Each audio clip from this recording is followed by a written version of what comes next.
Welcome to If I Did a Show where we analyze and solve PR kerfuffles from MMA World and Nivea.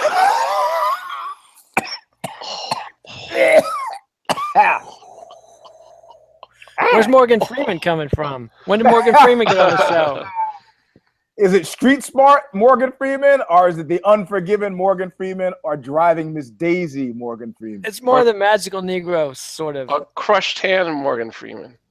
Oh, yeah. Messing with his, sister's granddaughter. Come on, that's an allegation. All we know is there's a terrible car wreck. Man was hurt. That's true. I feel sorry. I've always been a fan of him. So anyway. Don't look at any porn, Eugene, because we can see the show in your glasses. Hey, if I'm looking at porn, I'm in it, making it not porn. Let's see. Oh. As in no one else would want to watch it? It's called art. Oh, that's right. That's right. Well, I'm your host, Lexi Old, and joining me as always is Canadian Bloody Elbow and EUGENE'S Robinson from Aussie.com and author of Fight Everything You Ever Wanted to Know about ass kicking, but were afraid that you'd get your ass kicked for asking. What? You'd? You know that. Oh, but we're afraid, dude. Oh, man. You start out so good rubbing Kid Nate's face in it, and then you just, boom, like the 10-yard line. My face in it. Yeah, I'm on a new computer. I made a mistake of updating. Ooh, a rich guy. No, this is my wife's computer, her nice computer. But the thing is, it's one of these Apples where you only have like one USB port. So it's like that's all you need. Headset or I don't have my nice camera, man. Anyway, Eugene, your WME-IMG. You posted hype videos for UFC, which prominently feature Snoop Dogg's commentary. Is this a sign of more Snoop to come? And if so, how? Yeah, it's not. It's you do realize, of course, that it's test marketed against Snoop. It's not like, you know how these meetings work, right? We have our meetings at WME, and we're like, who's in?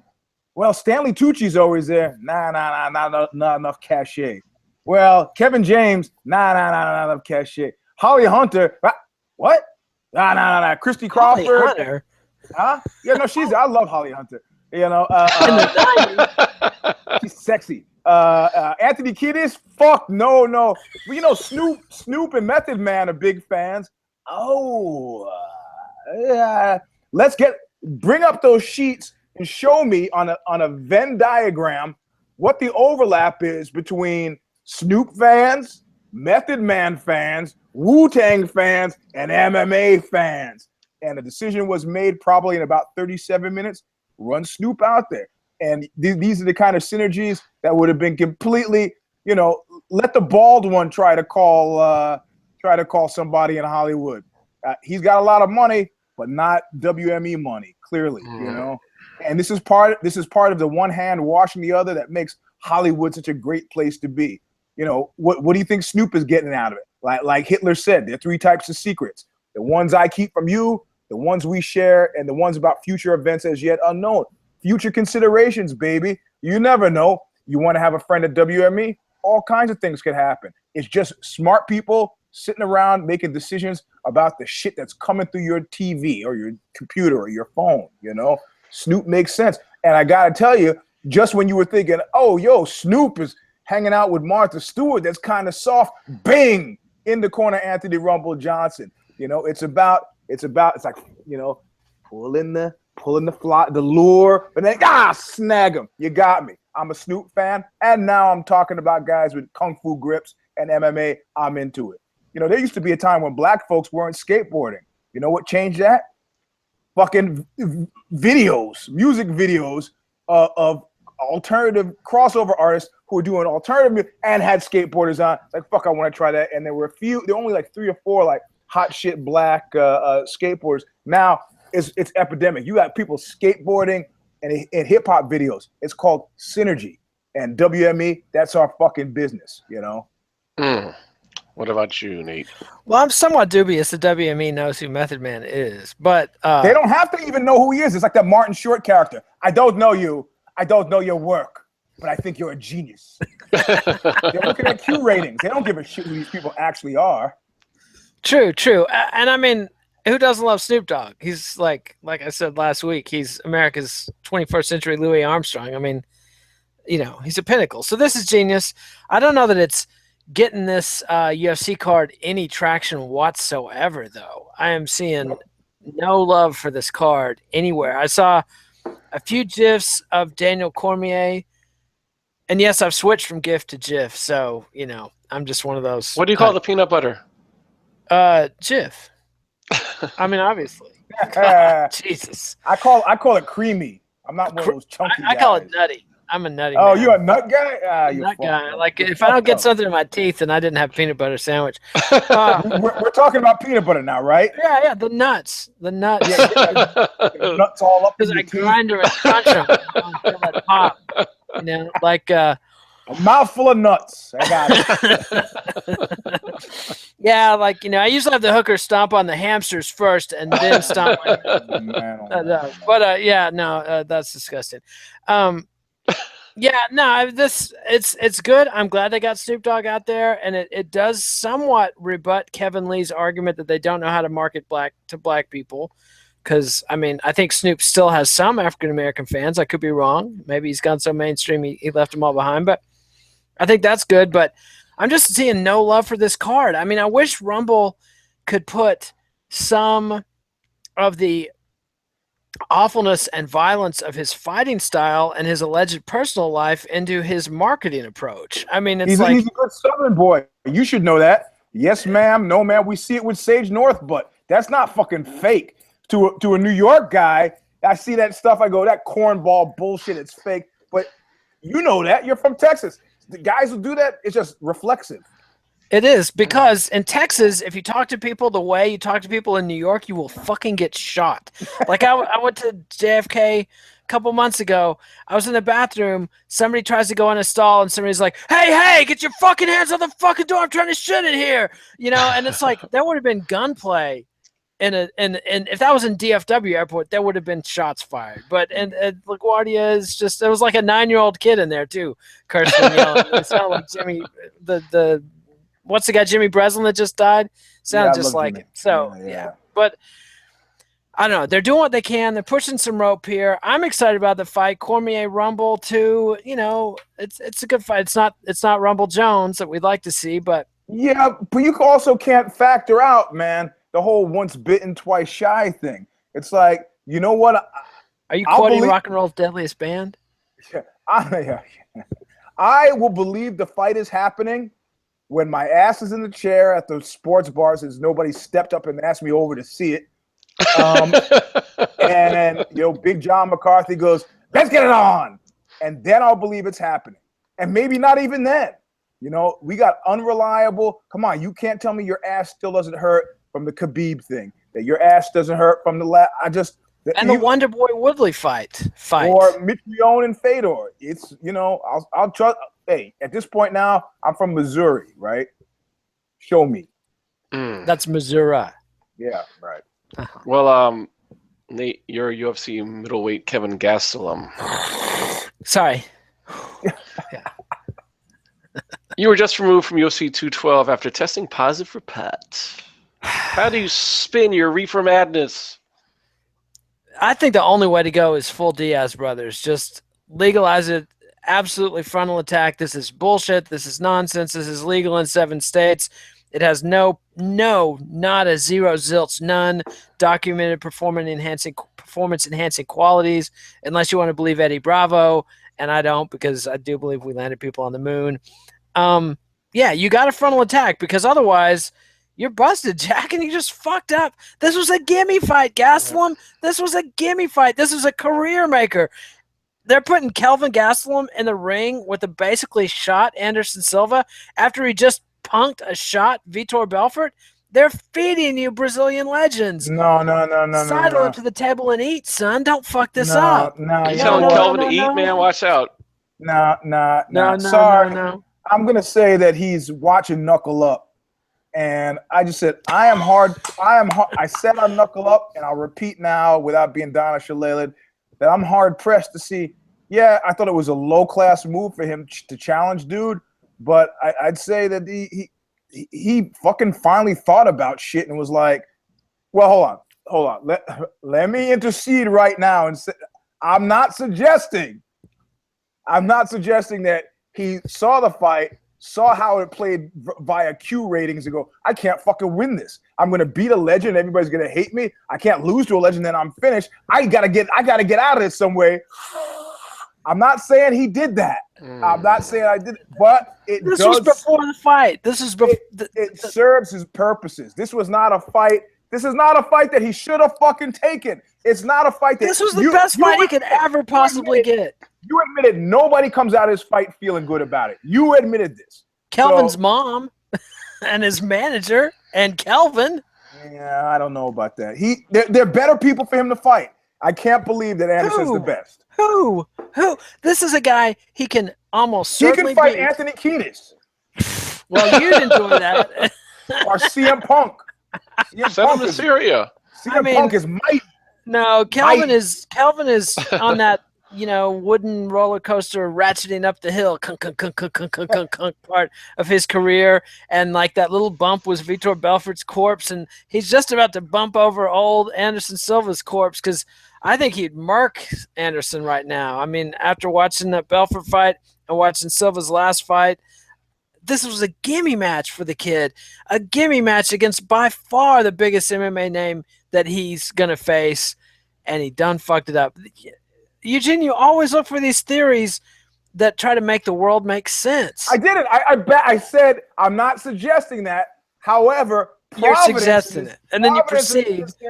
Providence in this instance has come in and it saved his fucking life. It saved his life. From what? From beating Anderson Silva and looking like a star? Just take that phrase and you tell me if you feel good having said that phrase. Just hearing that phrase. I don't personally feel good about it because I love and revere the legend of Anderson Silva. All these marks. How about this? Here's a fight that I tell you, and right away you don't have the sads. Okay, ready? Just clear your mind for a second. Okay, Anderson Silva v. Chuck Liddell. M-A-A-R-P, baby. Chuck's out of a job. Like half a decade or more. When was the last time? Chuck's out of a job. He's still training. I saw the thing he did with Sean Hannity. He's working again. He needs work. Come on. Hey, look. Hey. They're not asking me. I was supposed to do the America's Cup on Saturday, Sunday. I got IBJJF wrote me and go, we got bad news and we got bad news. Like, there's nobody even close to you age or weight rise. So we can give you a complimentary T-shirt and your medals, or you can refund it, get money for a later thing. This is it, man. This is it. Because you're old. I'm fucking Lost Battalion, buddy.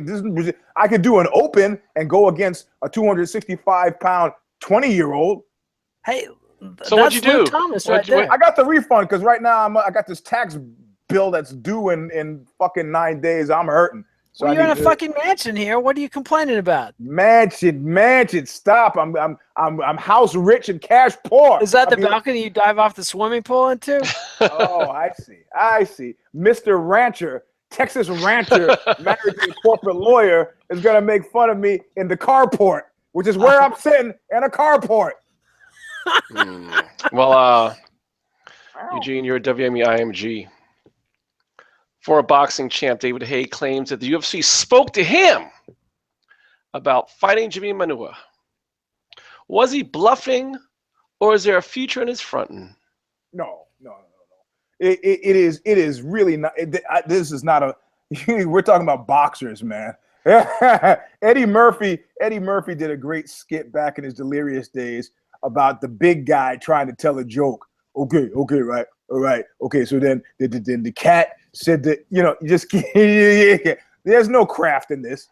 I mean, if you want to know the real story, you look at the bald one and look at how he's reverse engineered the fucking McGregor. It's really masterful, and it's almost too masterful to be a product of the bald one's solo thinking. But it's like, how could I deny this young Irish upstart? He's been there for me so many times, and who am I to stand between him and his dream of And I think this would be good for Floyd. All of a sudden, the guy is Dag Hammarskjöld. What the fuck? Are you fucking kidding me? You put this all together? Really? Okay, I buy it. So if you don't think somebody from boxing said, look, went to him and had a Mad Max moment, it's like, you guys are struggling with the MMA thing, huh? And he's sitting across the table, and he goes, hey, struggling with the boxing thing, huh? I said, hey, I got it. Two great tastes in one. Why not? Why not? Why not some porosity, Porosity? Yeah, porous. Yeah.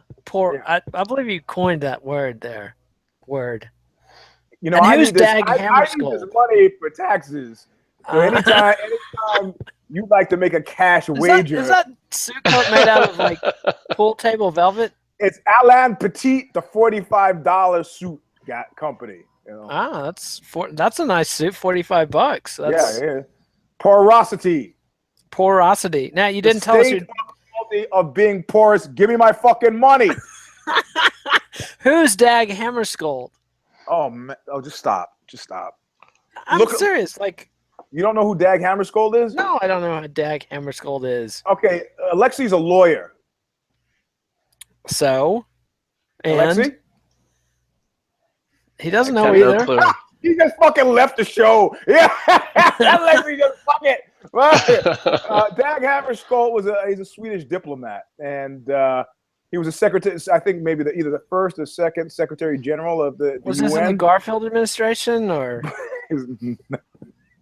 From 1953 on to into the 60s, he was pretty instrumental. He was the younger of the Dulles brothers. He was Truman's head of the CIA. You remember him, right? Yeah, come on. He died in a suspicious plane crash. A suspicious biplane crash? No, there's some kind of, maybe he was shot down. I don't know.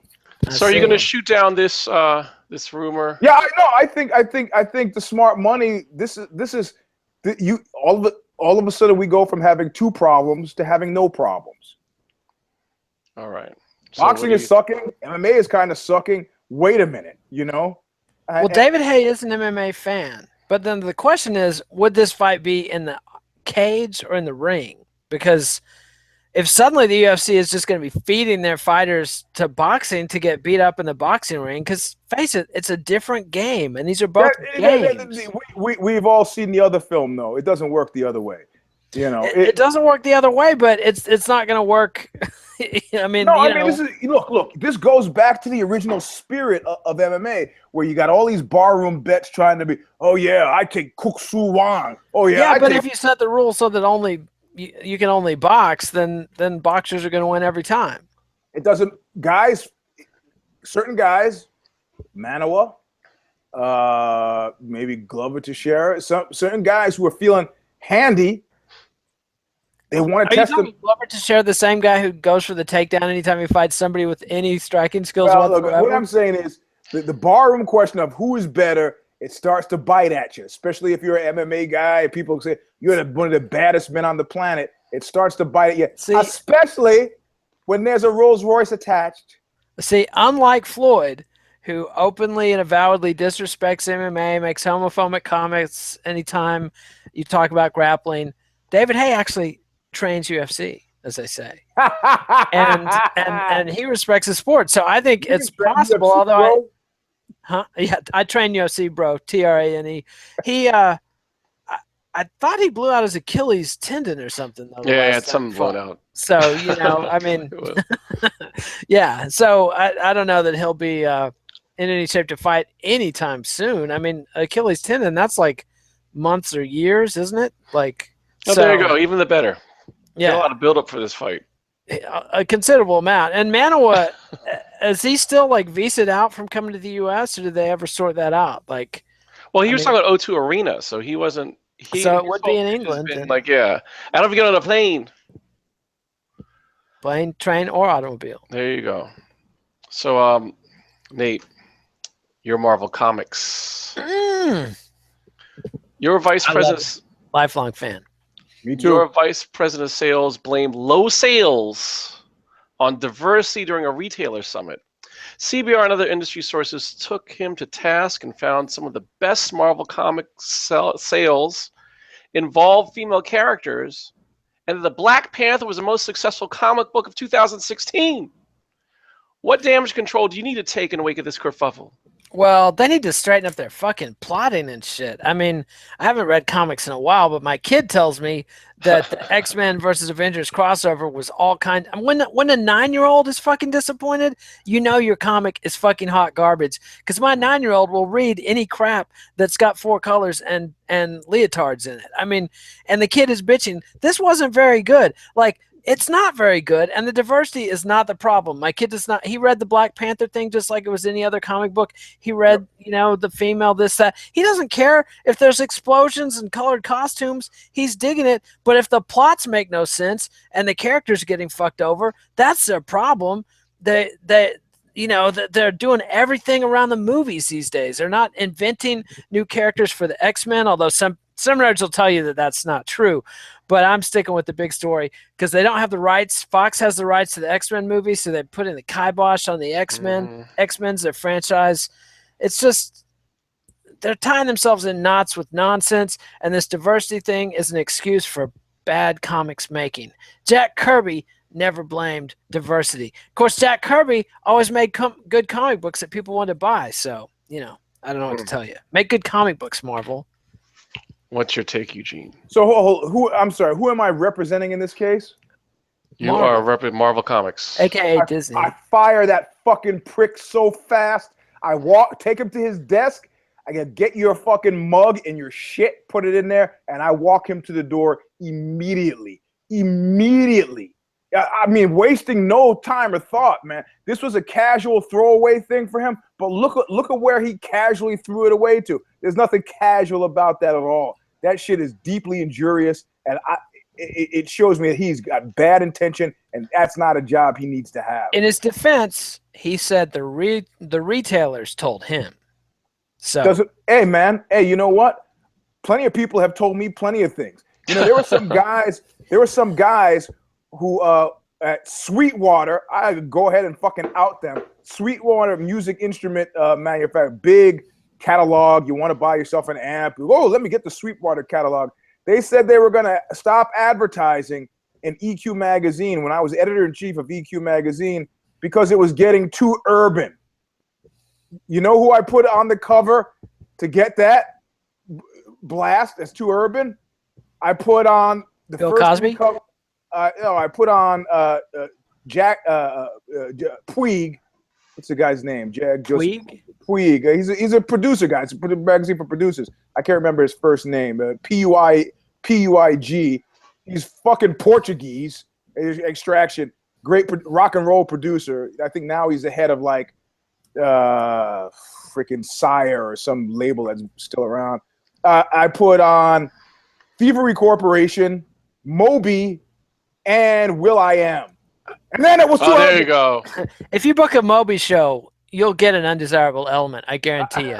But no, so all of a sudden they're now threatening to pull their ads because it's too urban. Urban because of Will.i.am. Are you fucking kidding me? So the fact that this was the first thing out of his mouth and then he runs for cover behind unnamed retail, fuck that. The retailers are full of shit and he's full of shit and they should all go fuck themselves. You know, I mean, they do not come out of pocket with stuff like that. We have a CFO could easily run the numbers and give them to you right away before you go out there and pop off with that bullshit, but they're getting their asses crunched as we've seen with the Ghost in the Shell thing. How'd that work out? How'd that work out? Huh? It didn't really work out. You guys Paramount took a bath on that. And it's not like I give a shit. It's not like I give a shit one way or the other whether Scarlett Johansson is like in Lucy, a computer, or I don't give a shit, but don't try to sell me on this other thing. It's like, yeah, we know it was supposed to be Asian. Fuck it. Do you remember Crouching Tiger, Hidden Dragon? Yes. Huge hit. Asian stars that nobody'd heard of in America before that. Huge hit. Like, and people in Hollywood are like, whoa, what a fucking anomaly. How many anomalies before? I mean, if it was a bear attack, there would be no anomalies. Man, last time I walked outside with steak all over my body, I was attacked by a bear. Well, speaking of being attacked, Huh? speaking of being attacked, your fox. Bill O'Reilly was the bull of the woods, live and in public, if you will, until news broke that you allegedly spent over $10 million settling his sex harassment suits. With 20 advertisers jumping ship, what moves can you make to right the course? You asking me or Eugene? Eugene.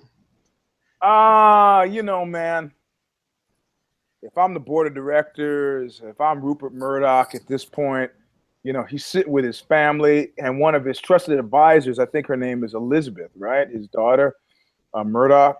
And, you know, there's time to hold it and a time to fold it. You know, he's a money-making machine, but he's also a money-losing machine if you got to keep paying. And the zeitgeist is not with him. Some people would say, oh, you're wrong. The zeitgeist is perfectly with him. Look at all the Trump fans.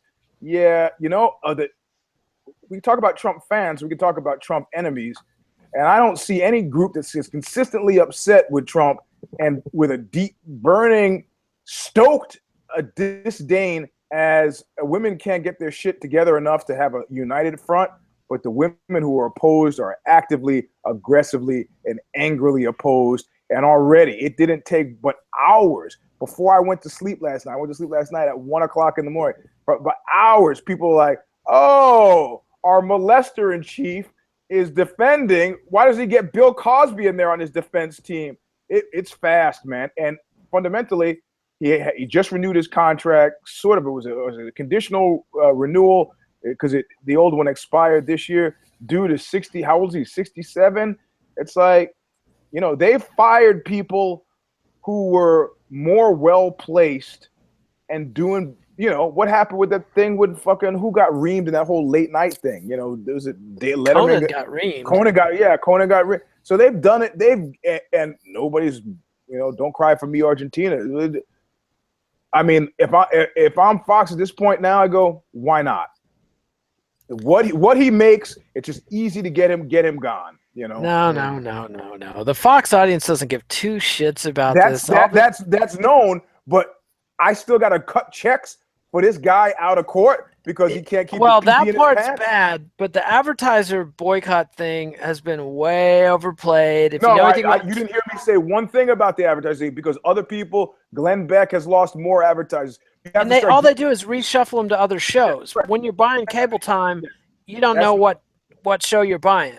That's not what I'm talking about. That is just those guys are covering their asses and it's good for fucking business. I'm talking about the actual real money checks mailed out to. And if you think they're only those ones that we know about, if I'm sitting in my trailer park and I'm like, oh shit, you mean I gave that guy a blowjob for a car?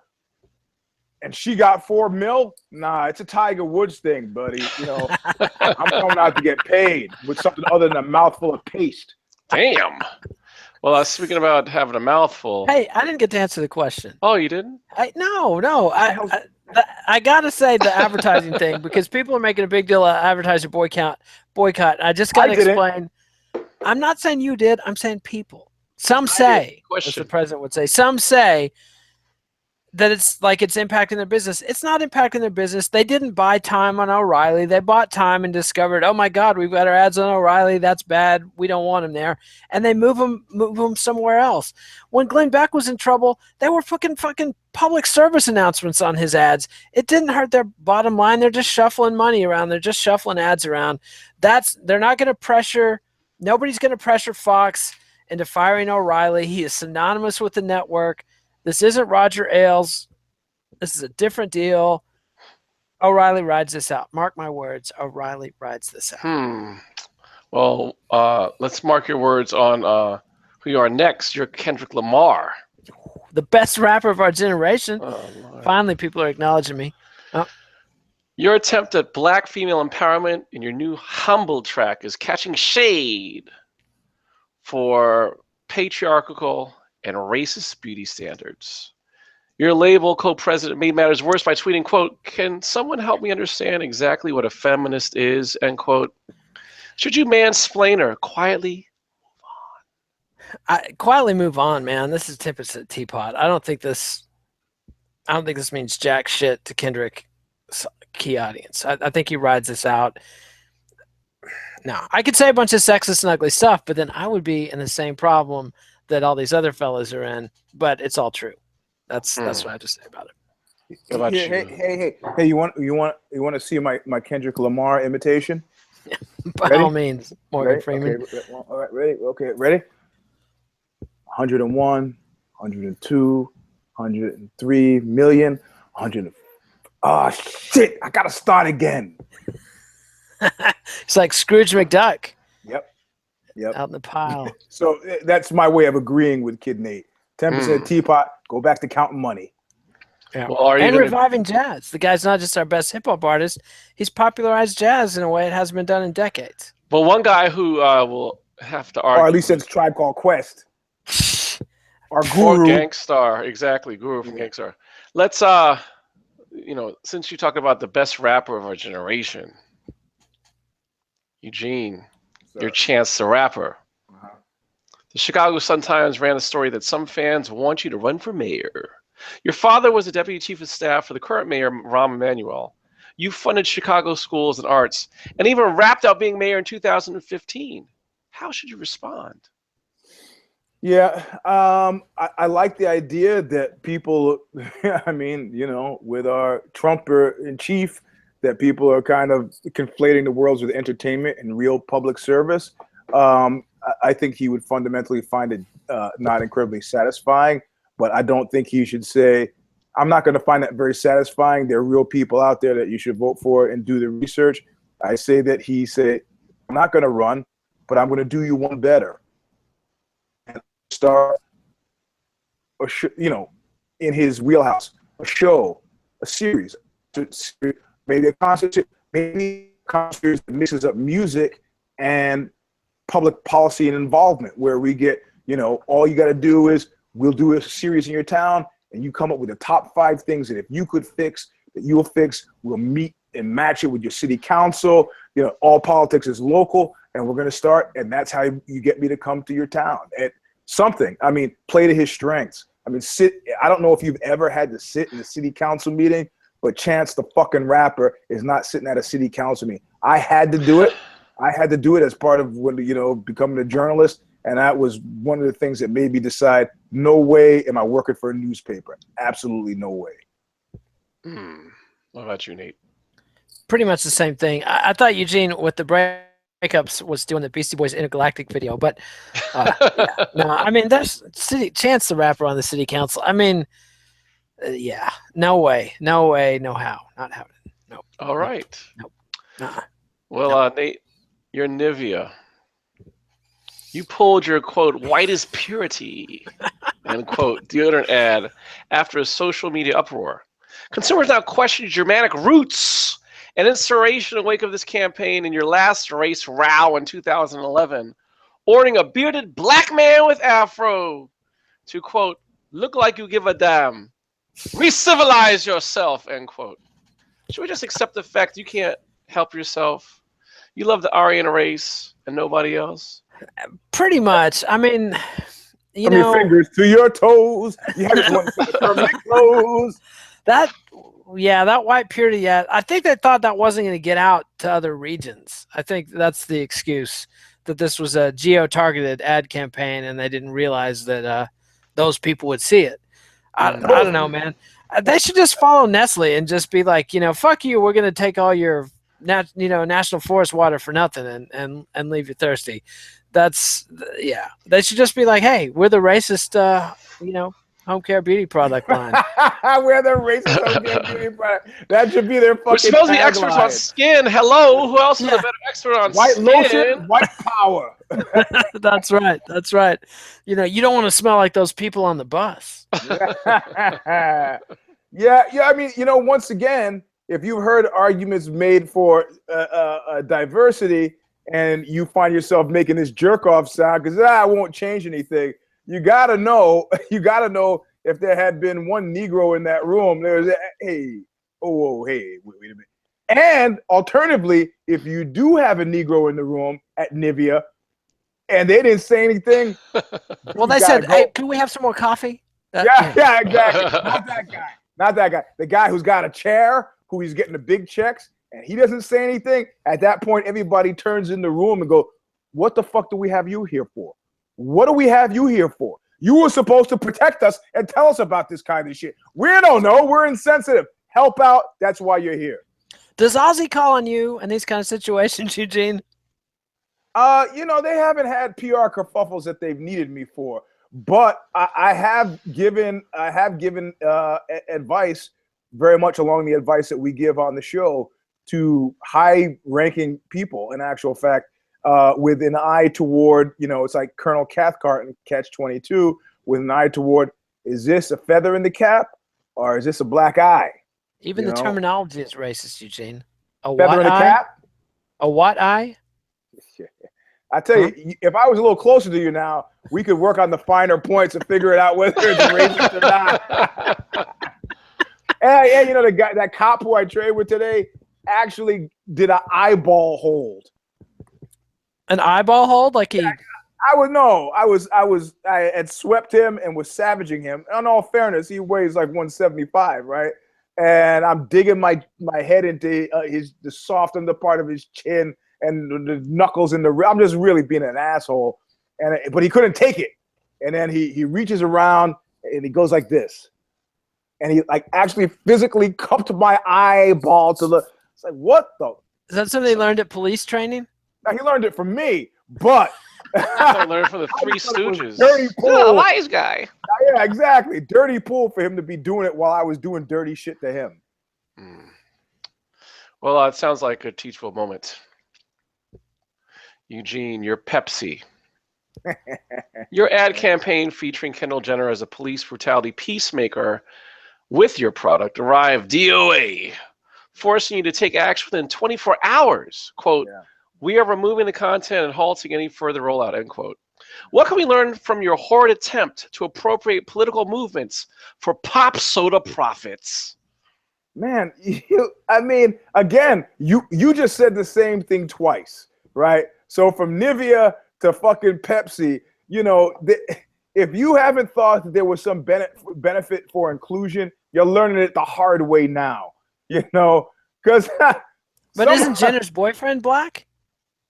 If he's on the staff, or whoever is on the staff who said that, they should all be fired. They should all be fired. Look, I'll give you a prime example of how this shit works. Okay, we're running a campaign, right? Social media campaign for an article that I just wrote. The article is it's about being the best part of the worst movie ever, about my participation in Leonard Part 6 with Bill Cosby. They take a film still from the movie.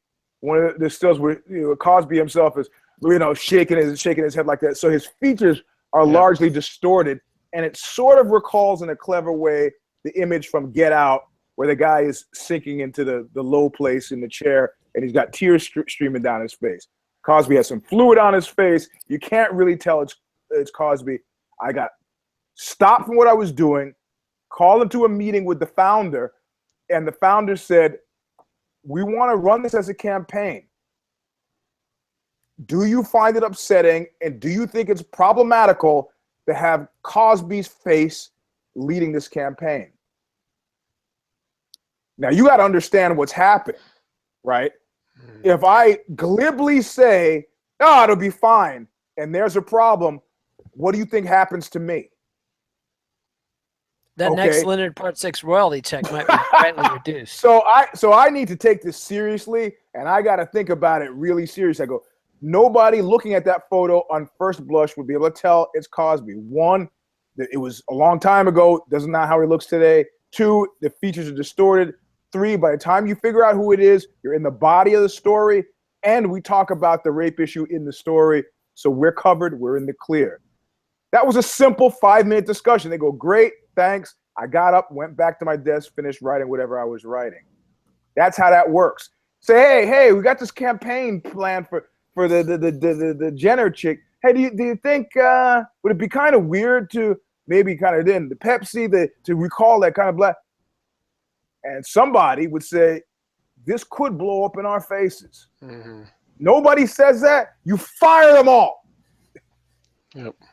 So, damn. because how much money was spent on this campaign? Right? No, it's true. Gamillions. Jenner If was they had getting given us a couple fraction million. of that, we could have kept them from doing that. Exactly. You'd think. If you bought me a sandwich, I would have got you from doing that. You know. And it's got ripple effects. All the TV stations and websites they were going to advertise on are now got that inventory and no Pepsi ads to run. Yep. And now Pepsi's become also a joke because you still see the meme of police brutality throughout, the civil rights movement. It's like, damn, should have had a Pepsi. Oh, I know. I saw that thing with Martin Luther King. Yes. Yeah. Hey, how's that? The money that you would have balked at paying us, you now have to spend on brand rehabilitation. How does that feel?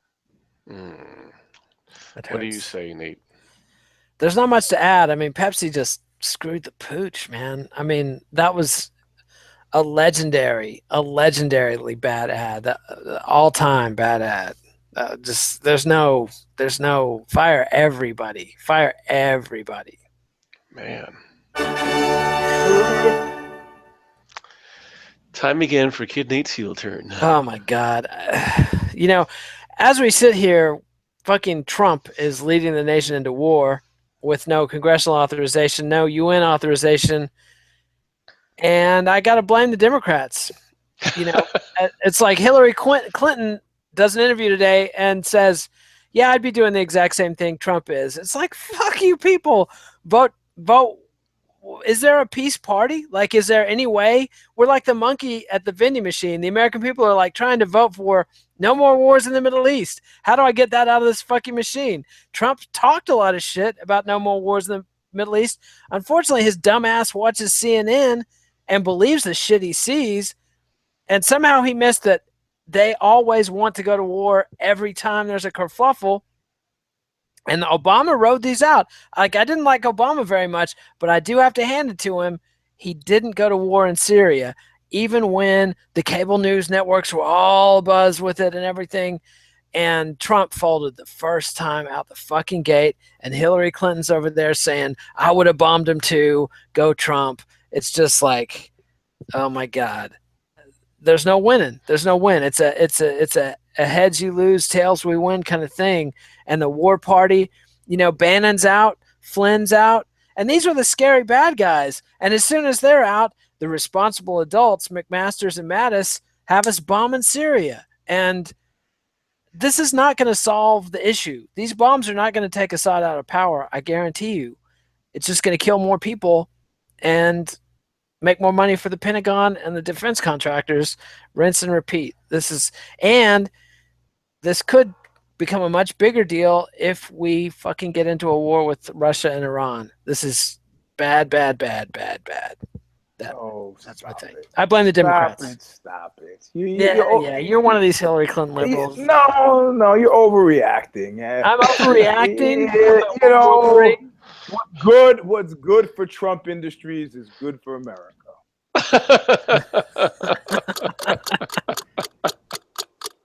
Oh, no. I'm not gonna get caught in that. Look. I'm still. People wanted my take this week because I was mailing out books. Wanted my take this week on Bellator. I got friends who work there. I don't want to hurt any feelings. It was not really enough to talk about. People like, oh, Rampage, man, dude was walking around at 253 pounds, was nowhere near thinking about walking? a fight. I believe he was riding one of those handicap things that you get at the grocery store. Waddling around. And keep in mind that he was decisioned by a guy who presumably was training. I mean, this is yeah. So this is a prelude for me to say I'm less worried about the Lost Battalion. What interests me now is not who's in the Lost Battalion necessarily, as a lot of the screams and the shouts I have from the Lost Battalion, as well as the Lost Battalion warning monitor, which I find it much more captivating than actually, Eugene, is there somebody in the Lost Battalion or not? No, there's nobody new in the Lost Battalion. but the screams coming from the Lost Battalion are fucking epic. And if you've been following me on Twitter, I've just been retweeting all the Chris Weidman stuff, all the Ray Longo stuff, all the Maddie Serra stuff, all the completely crazy. You know, at this point now, I'm actually pulling for dude, man. Weidman's got to win this one because the quality and the quantity of outrageous, misty, woodpile-y claims that he's making is unlike anything I've ever seen before, in actual fact. I mean, you know, Junior Dos Santos was like, when I get my title shot, and everybody felt bad for a few seconds, and then he fucked off. You don't hear anything about Junior Dos Santos. He just fucked off. He's wandering around in the mist. Getting a title shot. Finally. It doesn't mean he's out of the Lost Battalion. Does not mean that at all. Not yet. But Weidman, motherfucker, that guy has doubled and tripled down in a way that nobody before him or maybe even who in the foreseeable future has, you know. I mean, and I credit his team. I really credit his team with, you know, from Aljamain Sterling, I really won that fight. The fight that I lost, I really won that one to Ally and Kenta. I'm going to do real estate. Well, maybe I'll come back. I can't live on this, but maybe I'll come back. It is really stunning. I was going to go to my parents' house. And then my family decided, and I was watching Rocky III, and I'm better than that. And what are you thinking? What are you, mist in the wind? All he is mist Eugene, I've had this question from some Twitter followers. How much of this is self-hatred because you, like Weidman, are not from Manhattan, you're from Long Island? How much of that? I'm not from Long Island. Brooklyn, Long Island. It's Long Island, son. Get the fuck What are you talking about? It's the same island. It's the same island. I can see it now. He's lost Battalion just for that. What are you talking about? This is it. Oh, This Lord. is This is Texas and Canada. What the fuck? Yeah, exactly. Oh, Exactly. Anybody who spent any time in New York, you should never repeat that outside the confines. This is the squeal of a pig that has We been. love you and we understand, but you can't get you shot. I've been there. Everybody else. Brooklyn is on Long Island. It's the same island. Hey man. Yeah, not all you gonna- hayseeds that are not from Manhattan. I'm just trying. embarrassed We're about trying to it. help you. We're trying to help You're just a crab. You're just a crab pulling Weidman back down in the barrel. You see a Long Island boy make good. You see a Long Island boy make good, and you're just jealous. Texas and and Canada, Man, man. that's sad. That's fucking sad. Look, if you were gonna say the only thing that people in Brooklyn feel in the slightest, go watch Saturday Night Fever again, and then you'll know what I'm talking about. Where the girl from the neighborhood was like, "Oh yes, I am moving to Manhattan," and it's like, "Oh, you know, you've heard me say it before. In the disco '70s, it was virtually impossible to get laid once you said you were from Brooklyn. Simple logistics. I'm not going back to Brooklyn with you. I'm not having you stay at my place because you're from fucking Brooklyn. And so, no. Unless you're going to rent the hotel, no. That's what I'm talking about. It's that kind of deep-seated shame and embarrassment about where you're Yeah, from. but in regards to people in fucking Brooklyn, you say, "Oh, I live in Westbury or West Islip." You're like, and they're like, "Hey, can I get in your helicopter and ride out?" Unless your name is Great Gatsby, nobody gives a fuck. Or unless it's summertime and you're out at Sag Harbor or the Hamptons. So, but any case, the stuff coming out of the mist, the misty wood-piley stuff, it really is. I almost don't want the fight to go on for another week, so I could just and as noisy as he's been, it's a kind of nice contrapuntal thing to how deadly and eerily quiet Mousasi has been. Like I would say that would make me afraid. That would make me very afraid. Nobody gets my joke like a rattlesnake. Rattlesnakes make noise, but Oh, rattlesnakes do make noise, but the deadliest rattlesnakes and the ones that result in the most deaths are baby rattlesnakes because they don't have rattles. So people will try to pick them up and get bitten multiple times and then die. Man. Well, on that note, thanks for joining us. Follow us on Twitter, EUGENE'S Robinson, Kid Nate, and Alexio. Please do a thumbs up. Eugene. Like to teach the world to sing. I think that's what Pepsi was thinking. I think they thought that this is going to be like our 21st century version of that. Yep. Oh man, when Kardashian to lead us all. And leave comments on YouTube. Subscribe to MMANation.com, YouTube, MMA Nation, iTunes. Visit Bloody Elbow. Read Eugene at Ozzy.com. Be sure to check out all three of us on Amazon.com. We'll be back next week with another installment, If I Did It, and we don't know what we're talking about yet because the PR mistakes have yet to be made.